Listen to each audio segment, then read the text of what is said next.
Good morning. Thank you for joining us for an episode of Unscripted on 13 Plus. I'm Carson Courier. Anna Orsini has the day off. So we do want to get straight on over to some news just into our newsroom. This happened about 30 minutes ago. We know President Biden issued an executive order that limits the number of asylum seekers who can cross the border each day. As I mentioned, this came down about 30 minutes ago. We know the executive order suspends the entry of non-citizens when the southern border exceeds 2,500 per day. Currently, daily encounters can get as high as 4,000, so the order could take effect immediately. The restrictions would remain in effect until 2 weeks after daily encounters are at or below 1,500. Now, the executive action also makes it easier for law enforcement to quickly remove individuals with no legal basis to remain in the United States. President Biden is expected to provide more details of today's executive action when he speaks in about 90 minutes. So we're going to be streaming that right here on 13 Plus. So stay tuned for that push alert. We'll send that out as soon as he starts speaking. And turning now to another story, we brought you kind of the latest yesterday with a jury selection here, but we know Hunter Biden's federal firearms trial started with a flurry of activity this morning, and that was before opening statements even started. A judge ruled against Hunter Biden's team in their effort to block certain pictures from being entered as evidence. The judge said the picture shows circumstantial evidence of Hunter Biden's drug use. Also, the drug announced one juror has already been dismissed after she sent an email stating she lived an hour away. She told the court she only showed up for jury selection because she had a ride. Meanwhile, opening statements started about 2 hours ago here, so we are watching those or listening to those. We know prosecutors said it shouldn't matter what a person's name is. Hunter Biden lied on a federal form about his drug addiction when buying a gun. So we know Hunter Biden has pleaded not guilty. We will continue to watch this for you. And turning now to wildfires here in Arizona, starting with the Catahoula fire. We know this is just one of 3 wildfires burning this morning in the Tonto National Forest. All 3 are highly visible from State Highway 87. The Catahoula fire has forced a partial closure of that highway near Fort McDowell. That's about 23 miles northeast of Phoenix. It was reported yesterday afternoon and is estimated to have burned 50 to 70 acres. We know the Forest Service reports the fire is being fought from both the air and the ground. So we'll keep watching that for you. We'll update you on containment there. And again, this was just one of 3. So another fire burning in the Tonto National Forest, the spring fire. It continues to grow near Sunflower. It started on Saturday. It's grown to more than 4,000 acres. Right now, it's about 30% contained. What we do know is the Forest Service says this was human caused. So a reminder this morning, no matter where you are, to be aware of just your surroundings. Make sure you aren't dragging any chains, or if you are smoking, don't just throw the cigarettes out the window. Honestly, 90% of fires are human caused, so just remember that this morning. And lastly, this is the last fire that we're tracking. One community near the Adams fire is being told to be ready to evacuate if the situation gets worse. This fire has burned 3,500 acres with no containment. Crews are calling in air support to try to get it under control. Not sure how this fire started, but again, we have 13 First Alert forecaster Allie Potter here. Allie, it's so easy to prevent these fires, and it's kind of frustrating. I know, it does. And it's the same message we say all year long, right? When it comes to heat, when it comes to fires, but, keeps happening. And like you said, 95% is preventable. And it's common sense things that you go, wait, what? That can spark something? Shooting ranges, disposing of cigarettes, even if you have like a campfire, something like that. And it isn't completely out. Exactly. Yeah. And you think it's out, and you're like, oh, it's fine. And then something else happens later. The good news is, though, our wind speeds are going to be pretty calm throughout the rest of our week. And to our weekend, we are tracking some hot temperatures, though. Yes, we are. It is that time of the year, which is another story, though. Those can be definitely dangerous. Absolutely. So it's one thing after another. It is that time of the year, though. Education is key. Right now, though, we are warming up. 84 in Tucson, 79 Sierra Vista, 80 in Nogales, 79 for Wilcox, 86 if you're in the Safford area. Notice that cloud coverage. Not so much if you're in Tombstone. Here's a live look, in fact. Now for the Tucson area, a little bit of clouds in the mix, 100 degrees, rinse and repeat from yesterday. However, more clouds in the mix. 94 by noon, 98 by 2, by 4 o'clock this afternoon, 100 degrees on the board. Cooling down, but not much. Even by 8 o'clock, 94 degrees. Your 13 first alert radar is picking up, in fact, some of that cloud coverage, and that's going to continue for the rest of our day. 8, we're putting a little snowman there on our triple-digit tracker. In fact, notice goose eggs when it comes to that 105, but we are definitely tracking 105 tomorrow. No. On Thursday, 109. So flirting with 110. So by the way, we have not seen 105 or 110, and those are big, like landmarkers, going, hey, Exactly. we gotta, here's the next one, and back to Back back. to back. No, that's what we don't want. So of course the heat, it's obviously, the big talker, right? It's hot, but it's also can be very, very dangerous. So just think, just common sense things. Of course, when you get out of your car, there's kids in the car, or maybe your pet or something like that. Just be smart about it and remember to look before you lock. And again, it sounds like common sense and a no-duh type of thing, but it happens, unfortunately, all the time. Allie, how hot was it last year when you baked those cookies in your car? Oh, I remember that. Ooh, I think it was 150 it ended up being? Inside the car. Inside the car, 150 degrees. Yeah. And it just takes moments from that to happen. So actually, that's a good experiment we could do once again, because it was around 110 when we were talking about those cookies. But yeah, it can definitely, if it can bake cookies, excessive heat warning. That's exactly why we're going to have that in effect Thursday morning. It's going to continue through Friday evening.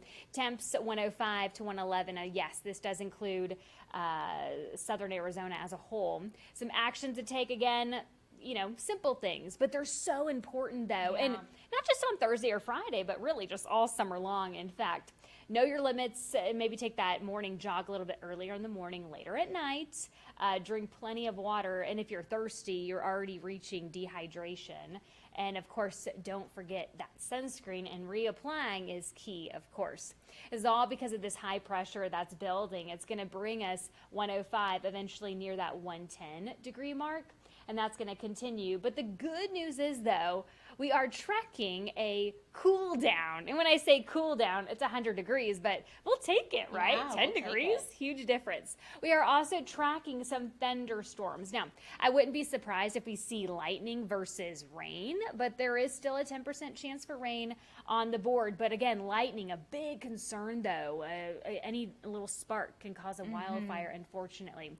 Good news is, though, dealing with pretty calm winds until Saturday. So really the wind is going to be the big talker on Saturday, and then it'll calm down, though, eventually on Sunday.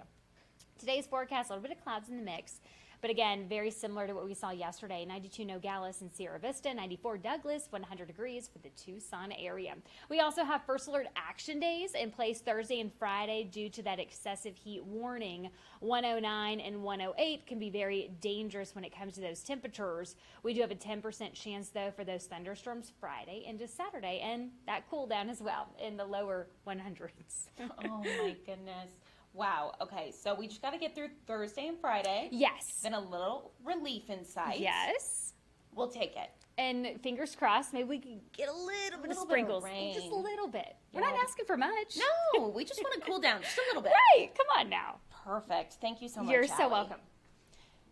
And turning now to another story that is happening today, all eyes kind of on the future of the Tucson Roadrunners, and the City Council is actually discussing that this morning. So we know that Tucson City Council, they're going to be meeting to discuss some items on the agenda. One of the most important topics is an executive session and discussion about Rio Nuevo Board's agreement with the Tucson Roadrunners. Last week, the Rio Nuevo Board unanimously approved an agreement with the Roadrunners for the team to play at least 30 games in the Tucson Arena next season. This comes after a lot of uncertainty, though, with the team's future after the team's NHL affiliate, the Arizona Coyotes, as we've reported, moved to Salt Lake City, Utah. If this is approved by the American Hockey League and the Tucson City Council, it would keep the team playing at the Tucson Convention Center.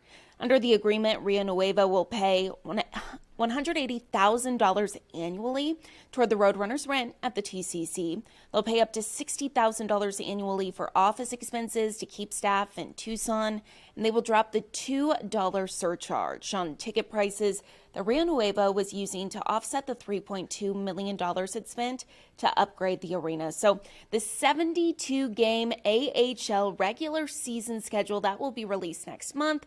Of course, we'll bring that to you here. We'll also bring you the very latest about these discussions, what exactly happens here, both on air, online, and on our 13 News mobile app. We keep on saying it, but if you haven't downloaded it, it's such a great resource. We push out all the late breaking news here locally, also across the country. So we will push that out as soon as we get more information.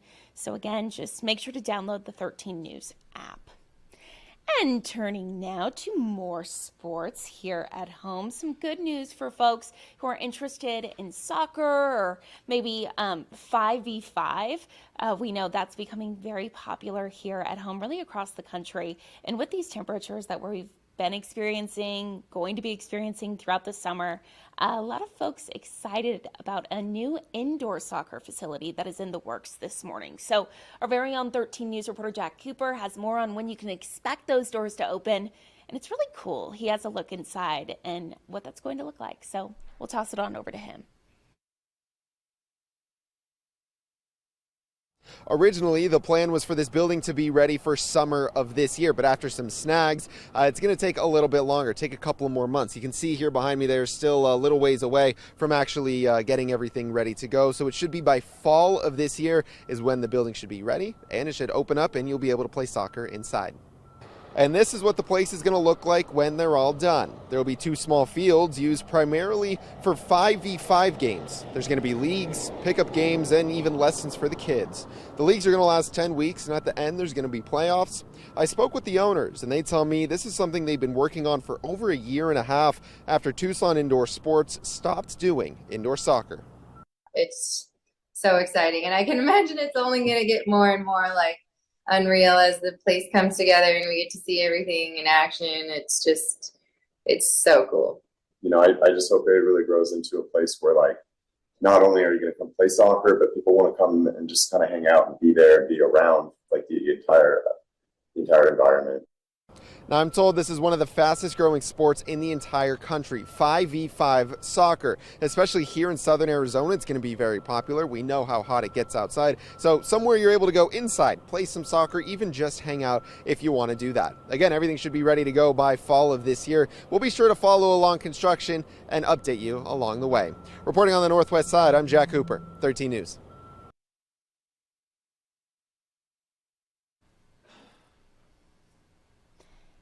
And with those temperatures just being super warm outside, going to be hot for the foreseeable future. We know a lot of folks are either turning to indoor activities, which we know are safe and kind of what we do here in southern Arizona during this summer.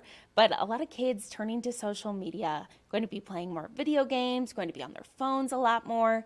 And so I actually sat down and spoke to Crisis Helpline about ways that parents and individuals can just monitor their own social media usage and make sure that they're not only taking in bad information, meaning news stories that are a little sensitive or depressing, also just making sure that we balance that with some good news. So again, I sat down with Crisis Helpline to talk a little bit about some things you can do to mitigate that. To get started here, with so many students out for the summer and more parents at home with their students kind of spending some quality time, of course, a lot of times our heads are in our phones, looking at social media, watching news, and it can be really consuming and negative. And so any advice for parents, for students who are kind of dealing with mental health issues because of that content? Yes, because we have to recognize we are in a mental health epidemic, especially for our young people. So the ability to access the news, which tends to be negative in this day and age, consistently and constantly for 24 hours, really deeply affects mood and well-being. So advice for both parents or students or anyone who either chooses to or for work purposes has to review the news cycle continuously. I have about 4 things that I'd love to share.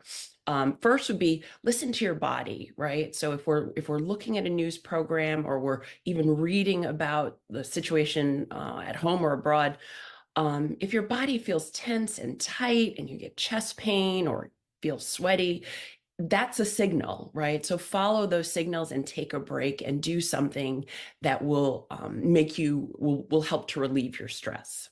Number 2, set boundaries. So if you're going to scroll through the news or watch the news programs, do it for a set period of time, say 30 minutes. Set a timer even, so that you're really aware of how much you're consuming on a daily basis. Then consider volunteering. Stepping outside of ourselves and helping others has really been proven to help mental health and well-being. Actually, even our volunteers at Crisis Text Line have reported that volunteering on the platform has helped with their own mental health and their own resilience and their ability to even connect through relationships. And then lastly, reach out for support. So you never know, what's coming next in the news. And there could be something very triggering, whether it's about the war, whether it's the local politics, reaching out for support, whether it's to a friend, a family member, or to Crisis Text Line, where we have 24/7 support. One of our reporters just did a story maybe last week about doom scrolling, is what a lot of people call it, where it's just you're looking at your phone and you keep scrolling, keep scrolling, keep scrolling, and you're just getting hit with all of this negative or kind of triggering content. And so, are there different apps or ways that people can actually navigate how long they're on their phone? I think one of the statistics he brought up was sometimes young people on average can be on their phone for 6 or more hours a day, which is mind-boggling. It is. It's a lot to consume. And I think, even the basics on, say, an iPhone, where it will tell you how much time you're spending on your phone in the different activities, is helpful to look at, even if it's after the fact, because having that data is important. So you can sit, especially young people, right, where they're not necessarily aware of how much time they're spending. At the end of the day, I would say go back and look and see how much time was spent, in news media, and see if you can dial it back again by setting those boundaries, so that when your alarm goes off, it's time to step back to do something else. It doesn't mean that someone can't come back to it, but that for that moment, take a break. I think recently a lot of people have had all eyes on kind of the negative aspects of social media, right? How it can impact your mental health, how you can see things that are triggering, how students and children a lot of times are just kind of consumed with it. They can't leave their phone or social media alone. But also, I think it's important to remember that social media has a lot of good qualities as well. People are able to connect with others, able to learn things. A lot of people's business is social media. So any advice on how to kind of just embrace the positivities from social media and stray away from the negatives? Yeah. So recognizing, like you just said, that especially post-pandemic, isolation and loneliness are 2 things that young people in particular are struggling with. We know this from some of our post-conversation data. And to be able to connect with someone on social media can be very powerful and very positive, especially for, say, our LGBTQ youth who may not be able to connect in person with someone who's like them. And so there's always a positive and a negative. And again, it's about maintaining those boundaries and making sure that you're checking in with yourself about how a particular situation or a particular connection is going on social media. Anything else that you want to highlight or talk about regarding Yeah. this topic? Yes. So over 70% of our texters are young people. We had 1.3 million conversations last year. And it just tells us that young people use Crisis Text Line as a medium for support, for in the moment, confidential and anonymous support. And anyone can text hello or help to 741-741 and receive support from a live volunteer crisis counselor, 24/7 free, with the supervision of our mental health professionals. And we're available in English and Spanish.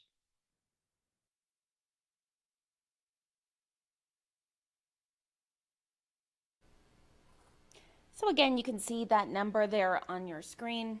You can text hello to 741-741 to either connect with a volunteer or a crisis counselor 24/7. So definitely some helpful information there. And just a reminder this morning, if you go to our website, KOLD.com,